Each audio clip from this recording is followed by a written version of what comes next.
Vision আয়োজিত গান, কবিতা, সাহিত্য ও আড্ডার এক অভিনব অনুষ্ঠান আজকের ভাবনা। অনুষ্ঠানে উপস্থিত থাকবেন বিশিষ্ট আবৃত্তিকার তাপস নাগ। অংশগ্রহণের জন্য যোগাযোগ করুন স্ক্রিনে দেওয়া নাম্বারে। অনুষ্ঠানটি দেখুন প্রতিদিন সকাল 7:30। নমস্কার, আমি তাপস নাগ। প্রতিদিনের মতো শুরু করছি চ্যানেল ভিশন আয়োজিত আপনাদের প্রিয় অনুষ্ঠান আজকের ভাবনা। আজ আমাদের মধ্যে যিনি উপস্থিত আছেন, আগে তার সঙ্গে পরিচয় করিয়ে দিই। আমার বাঁদিকে আজকের অতিথি কাজল সেন। এবার আমরা কিছু কথায় আসি। আপনারা জানেন আজ জাতির জনক মহাত্মা গান্ধীর জন্মদিন, এবং আপনারা এই দিনটিতে আপনারা জানেন আমাদের সরকারিভাবেও ছুটি থাকে বিভিন্ন কর্মপ্রতিষ্ঠানে। আর মহাত্মা গান্ধী আমাদের জাতির একজন বিশেষ ব্যক্তিত্ব, এটা অস্বীকার করার কোনো উপায় নেই, কেউই এটাকে অস্বীকার করতে পারেন না। আর আলোচক হিসেবে কাজল সেনের সঙ্গে আপনাদের পরিচয় করালাম। উনিও কিন্তু বয়সের দিক থেকেও যেমন 9-এর ঘরে পা দিয়েছেন ইতিমধ্যেই, তার পাশাপাশি উনি কিন্তু একজন গান্ধীবাদী মানুষ, এবং তিনি মানভূম লোকসেবক সংঘের অন্যতম একজন প্রবীণ সদস্য ছিলেন। আর একজন সমাজসেবী তো বটেই, দীর্ঘ সমাজসেবা তার জীবনের সঙ্গে অঙ্গাঙ্গিভাবে জড়িত, এবং বিভিন্নভাবে নানাবিধ সামাজিক, রাজনৈতিক বিভিন্ন আন্দোলনের সঙ্গে তিনি ওতপ্রোতভাবে যুক্ত ছিলেন। এবং সেই সূত্রেই আজকে আমাদের মনে হয়েছে যে মহাত্মা গান্ধীর জন্মদিনে, যাকে আজকের ভাবনা চ্যানেল ভিশন আয়োজিত আজকের ভাবনা আপনারা জানেন খুবই সেন্সিটিভ অনুষ্ঠান, তো সেখানে ওনার মতন একজন ব্যক্তিত্বকে আমরা কাছে পেয়ে আমরাও গর্বিত। তো আজকে প্রথমে আমরা আরেকটি কথা, আজকের দিনটি কিন্তু আবার আন্তর্জাতিক অহিংসা দিবস। আপনারা সকলে জানেন কিনা জানি না, কিন্তু প্রেক্ষাপটটা তাই। তো যাই হোক, আর গান্ধীজির মধ্যে তো আপনারা জানেনই যে গান্ধীজির চিন্তা ভাবনায় একটা অহিংসা তো একটা বিশেষ বিষয় ছিল, কারণ গান্ধীজি কিন্তু হিংসার আশ্রয় নিতে পছন্দ করতেন না। যাই হোক, আজকে তাই কাজলবাবুর কাছে আমাদের প্রথম প্রশ্ন, যে এই যে গান্ধীজির যে অহিংসা নীতি, এটাকে আপনি কিভাবে দেখেন? গান্ধীজি বারবার বলেছেন যে অহিংসা দুর্বলের অস্ত্র নয়, সবলের শক্তি। এটা অনেকের মনে হতে পারে যে যেহেতু অস্ত্রশস্ত্র নিয়ে এবং মৃত্যুর সামনে দাঁড়িয়ে খুনোখুনি করে চলতে হয় না, এই জন্য অনেকে এই পথটাকে বেছে নেবার কথা ভেবেছিল, কিন্তু এটা ঠিক নয়। গান্ধীজি খুব পরিষ্কারভাবে বলেছেন যে অহিংসা সবলের শক্তি, কারণ আত্মীয় স্বজন, বন্ধুবান্ধব বা আশ্রিতকে অরক্ষিত অবস্থায় ফেলে রেখে নিজে চলে যাওয়া, নিজে পালিয়ে যাওয়া, এটা অহিংসা নয়, কাপুরুষতা। এবং ইনি এই কথা একেবারে উচ্চারণ করেছেন, কাপুরুষতার চেয়ে হিংসাও শ্রেয়। অর্থাৎ অথচ আমরা কথা প্রসঙ্গে প্রথমেই এসে যায়, গান্ধীজি তো হিংসার মধ্য দিয়ে তার জীবনটা চলে গেল। কারণ আমাদের এখনো শিক্ষা অনেক বাকি আছে। আমাদের শুধু অনুশোচনা নয়, আমাদের কর্মের ভেতর দিয়ে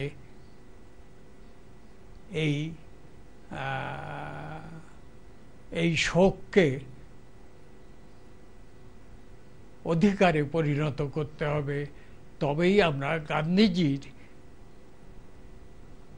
গান্ধীবাদের যোগ্য সম্মান দিতে পারব।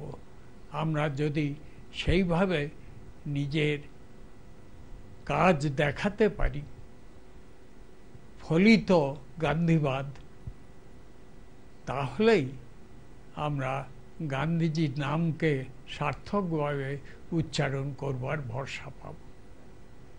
গান্ধীজি তো আমাদের নানাভাবেই শিক্ষা দিয়েছেন, ভারতবাসী তার কাছ থেকে অনেক পেয়েছে। আমাদের শিক্ষা ব্যবস্থায় বুনিয়াদী শিক্ষা বলে একটি কথা আছে। এই বুনিয়াদী শিক্ষা সম্বন্ধে গান্ধীজির যে দৃষ্টিভঙ্গি, কারণ আপনি তো দীর্ঘদিনের অভিজ্ঞতায় সবই দেখেছেন, জানেন, সেখানে গান্ধীজির দৃষ্টিভঙ্গি আমরা কতখানি কাজে লাগাতে পেরেছি বা দৃষ্টিভঙ্গিটা কি ছিল সেটাকে আমরা সঠিকভাবে প্রয়োগ করতে পেরেছি কিনা আমরা ভারতবাসী, এই বিষয়ে যদি কিছু বলেন আজকের দিনে। গান্ধীজির নিজের বারবার বলেছেন যে আমার জীবনই আমার বাণী।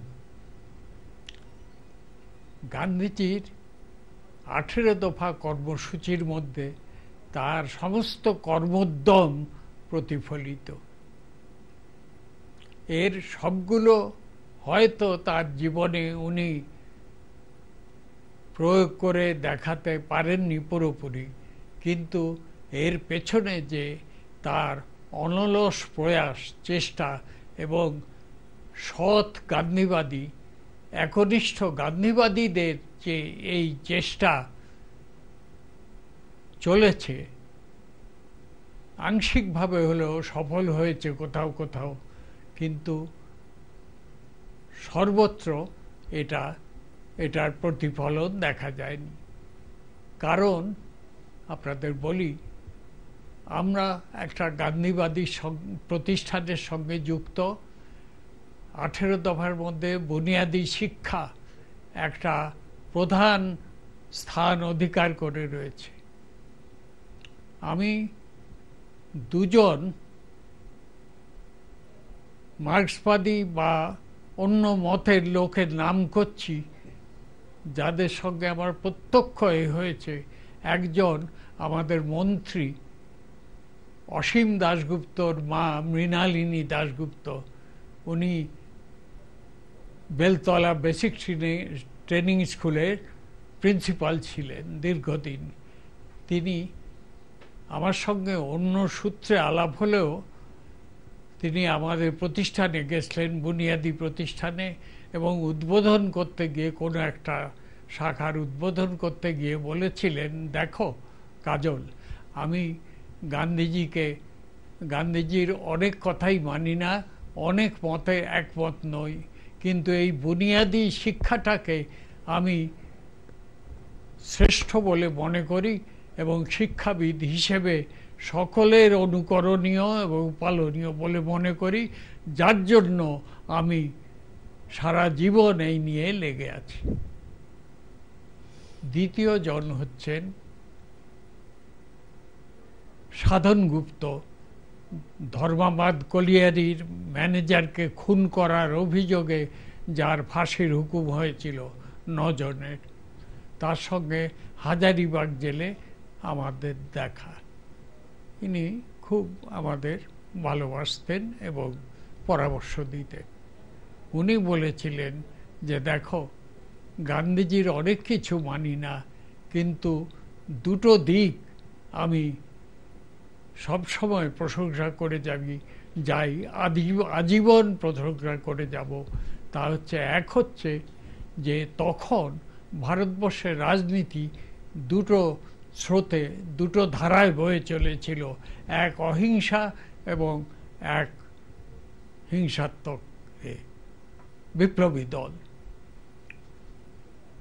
গান্ধীজি আসার পরে এই দুটো দলকে এক চ্যানেলে প্রবাহিত করেছিলেন। তার ফলে অন্য অনেক আন্দোলন হয়, 42-এর আন্দোলন তার একটাই। তো এই গান্ধীজি, এই কৃতিত্বটা গান্ধীজির। আরেকটা কৃতিত্ব হচ্ছে গান্ধীজি যে ধনী দরিদ্র জমিদার থেকে আরম্ভ করে উনি রিকশাওয়ালা, খুঞ্চাওয়ালা, এদের মধ্যেও ব্যাপকভাবে জেলের ভয় বাগিয়েছিলেন। যে সমস্ত দলে দলে ওর যে বিভিন্ন জেলে ওর ভক্তরা গান্ধীবাদের অনুসরণে এবং যে কোনো এতে দেশাত্মবোধক কাজে কারাবরণ করেছিলেন, তাদের কিন্তু ছোট বড় ছিল না, তাদের মধ্যে যেন একটা কমিউন চলেছে এই রকমের ছিল, কোনো আচার বিচার এইসব ছিল না। এই কৃতিত্ব গান্ধীজির। শুধু তাই না, গান্ধীজির বহুমুখী শ্রমের মর্যাদা আমরা দেখেছি। যা হোক, আপনার কথা বলুন, আমি এবার আমরা আরেকটি দিকে যাব অবশ্যই, কারণ গান্ধীজির কথা আসলেই আমাদের স্বাধীনতা আন্দোলন এসেই পড়ে। এখানে কোনোভাবেই এই জায়গাটা উপেক্ষা করা যাবে না। সেইখানে আমরা দেখেছি গান্ধীজি আবার আরেকজন আমাদের জনপ্রিয় দেশনায়ক সুভাষচন্দ্র বসু, নেতাজি সুভাষচন্দ্র বসু। আমরা অনেকে যারা এটা অনেকেই এখন নানাভাবে বলার চেষ্টা করেন বা নানাভাবে চলে আসে যে ভারতবর্ষের প্রথম প্রধানমন্ত্রী বলতে গেলে কিন্তু নেতাজি সুভাষচন্দ্র বসুকে বলতে হবে। এটা আমি জানি না এটা আপনি কিভাবে নেবেন, এটা আমি এই মুহূর্তে যাচ্ছি না, এটা কিছুটা আলোচ্য সূচিতে এসে যাচ্ছে, আমি সেই বিষয়েও যাব না এখন, যেহেতু আজকে গান্ধীজির বিষয় নিয়ে আমাদের আলোচনা। তা প্রশ্নটা হচ্ছে, নেতাজি বলতেন স্বাধীনতা আন্দোলনে, give me blood I shall give you the freedom, আর গান্ধীজি বলতেন তিনি যেটা তার অসহযোগ আন্দোলন। অর্থাৎ এই যে দুটো বিষয়, এই দুটো বিষয়ের মধ্যে কোন পথটা ভারতবর্ষের স্বাধীনতা সংগ্রামে বেশি মানুষকে আকর্ষণ করেছিল বলে আপনার মনে হয়? খুব সঙ্গত এবং খুব প্রিয়, সকলের আগ্রহ করে থাকে এই প্রশ্নের জবাবে। এবারে বলি, গান্ধীজি এবং নেতাজি এদের দুজনের সম্বন্ধে একটা ধারণা প্রচলিত আছে, যেটা তাদের ভক্তরা, এই ওদের মধ্যে যে চিন্তার কিছুটা প্রভেদ ছিল, সেটা এই ভক্তদের বাড়ানো। দুজনে দুজনকে অসম্ভব শ্রদ্ধা করতেন। গান্ধীজিকে জাতির জনক আখ্যা দিয়েছিলেন নেতাজি, এবং যখনই তিনি বাইরের বক্তৃতা করতেন, ওই ইম্ফল, আখিয়াব, বিভিন্ন জায়গায় যখন আজাদ হিন্দ ফৌজ নিয়ে উনি লড়াই করে চলেছেন, একের পর এক দখল করে চলেছেন, তখন কিন্তু প্রত্যেকটা ভাষণেই উনি গান্ধীজির নাম করে তারপরে করতেন। আবার অন্যদিকে দেখা যায়, এ অনেক আরো বাড়ানো যায় সময়ের এতে, কমাচ্ছি, গান্ধীজি নেতাজিকে যথেষ্ট শ্রদ্ধা করতেন। দুজনের মধ্যে কোনো ছিল না, পারস্পরিক শ্রদ্ধা অটুট ছিল। এটা বাড়িয়েছে যে তফাৎটাই করেছে, কোথাও কোথাও মতের অমিল হয়েছে, মত পার্থক্য ছিলই, কিন্তু মনোমালিন্য নয়, দুজনে দুজনকে শ্রদ্ধা করতেন। আমি বলছি দু একটা উদাহরণ। আমার ছোট মামা বরাবর আদর্শ গান্ধীবাদী, উনি গান্ধীজির কাছে যেতেন প্রায়ই। উনি একবার গেছেন, সেই সময় একজন এসে বলছে, গান্ধী ভক্ত এসে বলছে, বাপুজি সুভাষ তো ভাগ গিয়া, মানে নেতাজি যখন এখানে গোপনে পালিয়ে গেলেন সেই শিখ সেজে, হ্যাঁ সুভাষ তো ভাগ গিয়া, খুব উল্লাসে বলছে। গান্ধীজি একটু গম্ভীর হয়ে গেলেন, মামার কাছে শুনেছি, একটু গম্ভীর হয়ে বললেন, ওইসা ভাগনে কা হিম্মত হয় তোমারা। এর থেকেই বুঝে নিন পরস্পরের প্রতি এটা। তার মানে দেখা যাচ্ছে যে মতের কিছু কিছু ক্ষেত্রে মতদ্বৈধতা থাকলেও উভয়ের পারস্পরিক শ্রদ্ধা সম্মান অটুট ছিল। এবং আসলে প্রকৃত গুণী গুণীকে শ্রদ্ধা করবে, এটা খুব স্বাভাবিক কথা। গুণী তো গুণের কদর বুঝে। সুতরাং সেদিক থেকে যেমন এই কথাটা সত্যি। আবার আমরা আরেকটি বিষয় একটু যেতে চাই, সেটা হচ্ছে যে গান্ধীজিকে তো মহাত্মা উপাধি রবীন্দ্রনাথ দিয়েছিলেন। তাহলে এই যে বিষয়টা রবীন্দ্রনাথ আর গান্ধীজি, এই দুজনের সম্পর্কে যদি একটু আজকে আলোচনায় দিকপাত করেন। এরও দুজনে দুজনকে অসম্ভব শ্রদ্ধা করতেন। গান্ধীজির রচনাবলী এবং রবীন্দ্রনাথের চিঠিপত্র এগুলো পড়লেই বোঝা যাবে। এখন তো আর সেই পরিসর নেই সব পড়ার, কিন্তু তফাৎ ছিল। রবীন্দ্রনাথ ওই অসহযোগ নয়, রবীন্দ্রনাথ ওই যে বিলাতি কাপড় পরানো এটা সমর্থন করেননি, কিন্তু গান্ধীজিকে বরাবর শ্রদ্ধা করতেন এবং বরাবর আহ্বান জানিয়েছেন আবার শান্তিনিকেতনে আসার জন্য, দ্বিতীয়বার আসার জন্য। এটা সম্বন্ধে কোনো দ্বিধা থাকতে পারে না। মত পার্থক্য থাকে, কিন্তু মনোমালিন্য নয়। আরেকটা ব্যাপার যেমন অসম্মান নয়। বলুন। সেটা স্বাভাবিক, কারণ প্রত্যেকেই গুণী ব্যক্তিত্ব, একে অপরকে শ্রদ্ধা করবেন, এটাই স্বাভাবিক। তারা তো আর এখনকার দিনের রাজনীতি করছেন না, তারা স্বাধীনতা আন্দোলন এবং সেই সময় তাদের যেমন একটা বিরাট ভূমিকা ছিল। আজকে যে আশা আকাঙ্ক্ষা উল্লাস নিয়ে তারা দেশকে স্বাধীন করেছিলেন, আত্মত্যাগ করেছিলেন, অনেকে আত্মবলিদান দিয়েছিলেন। তাহলে আজকের দিনে দাঁড়ার কথা আমি আসতে আর চাইছি না তার মধ্যে, কিন্তু তাদের মনে তো অনেক আশা ছিল, অনেক আকাঙ্ক্ষা ছিল, অনেক উচ্চাশা ছিল। আর তারা যা হোক, আমি বর্তমানের সাথে সেটা মেলাতে যাচ্ছিও না, কিন্তু বিষয়টা হচ্ছে গান্ধীজির কাছে একটা বিষয় ছিল, যেটা আমরা যেটুকু শুনেছি, যে সততাটাই ঈশ্বর, সত্যি ঈশ্বর। এবং সেই যে ব্যাপারটা, এইটাকে আপনি কিভাবে দেখেছেন, এটাই একটু জানতে চাইছি। গান্ধীজির জীবন পর্যালোচনা করলে দেখতে পাওয়া যায়, বাল্যকালে তিনি অনেকবার সেই একবার হয়েছে মাংস খেয়েছিলেন।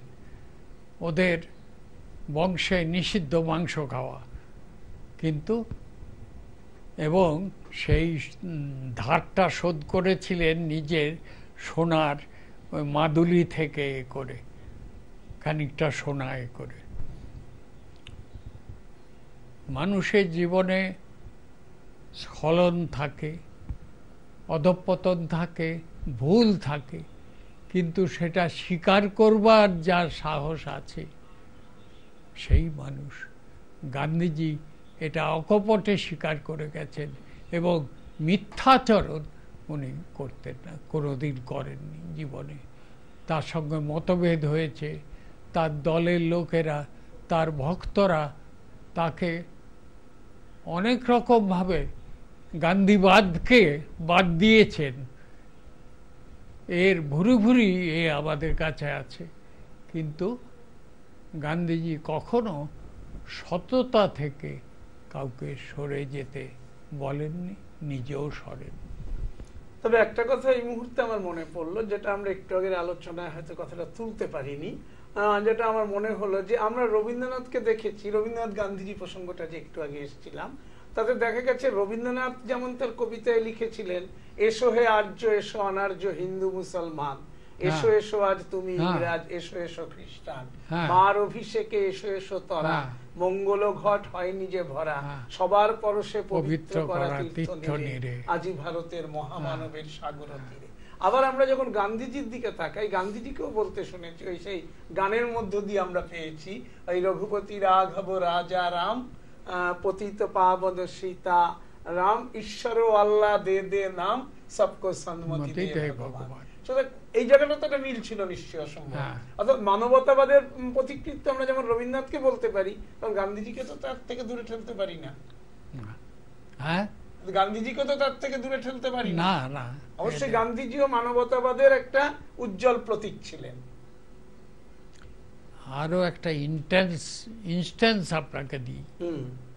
এই যে দুটো মতের যে পরস্পরের প্রতি শ্রদ্ধা ছিল, পরবর্তীকালে আপনারা দেখেছেন নকশাল, সিপিএম, কংগ্রেস মারামারি, খুনোখুনি।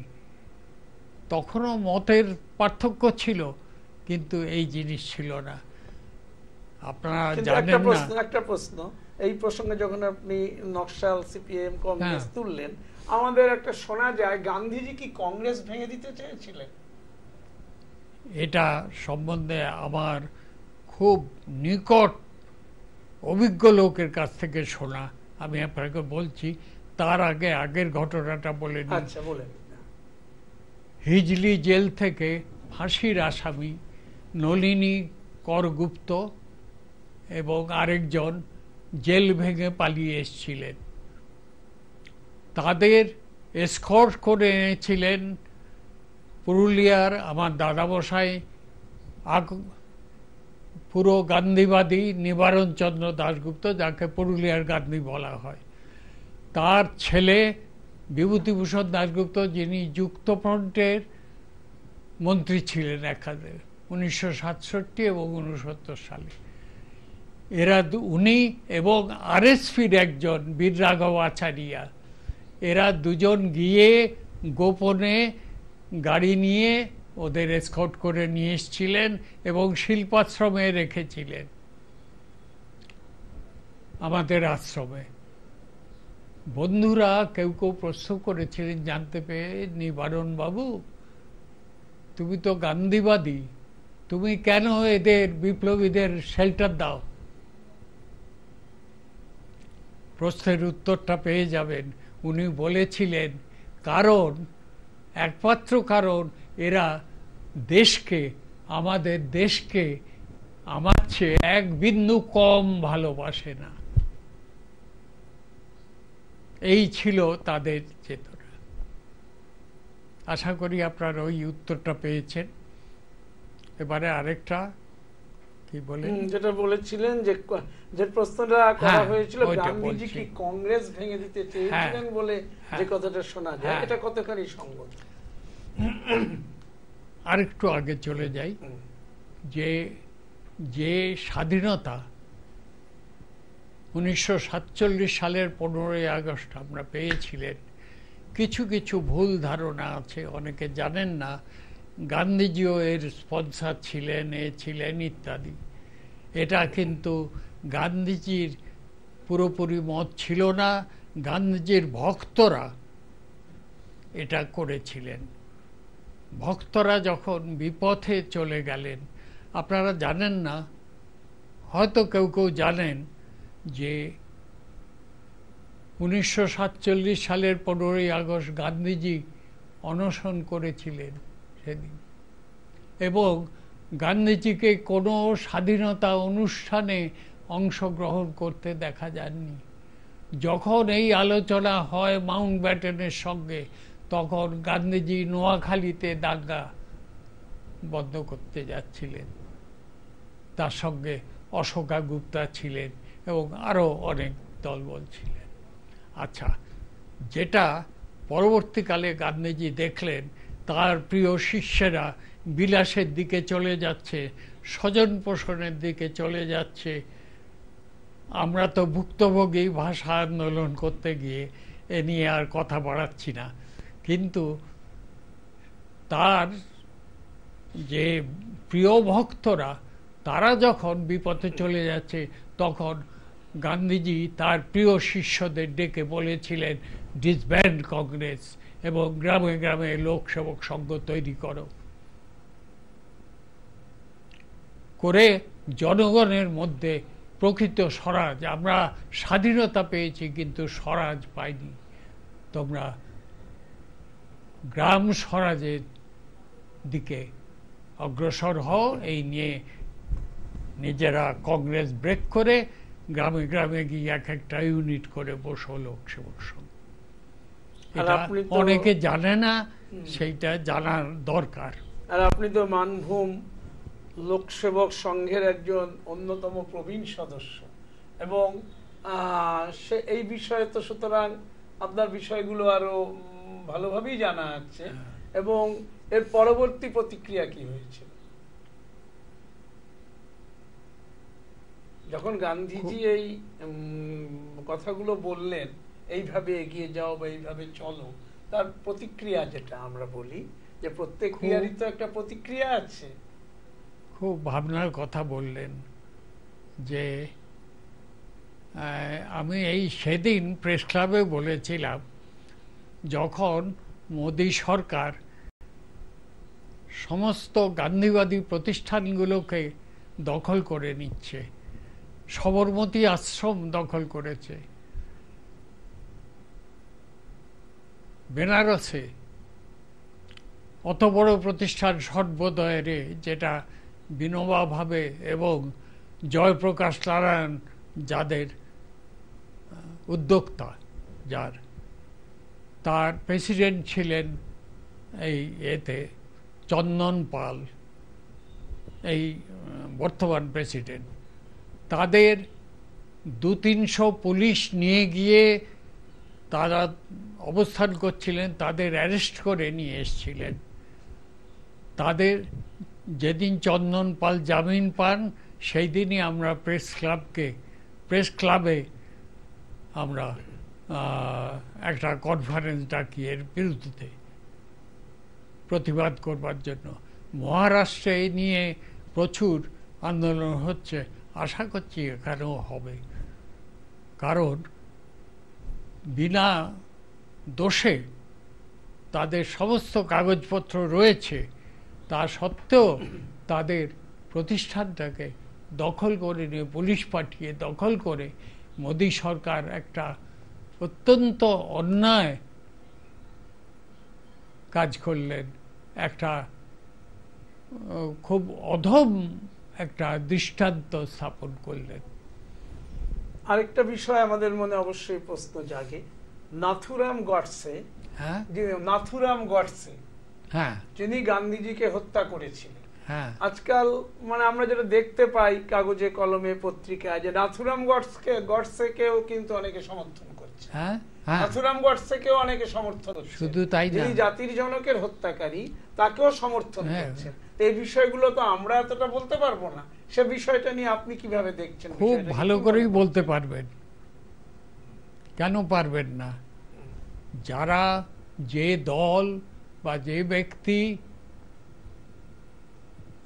মানে একেবারে হিন্দু মুসলমান আলাদা করে দিতে চায়, আজকে স্বাধীন ভারতে কোনো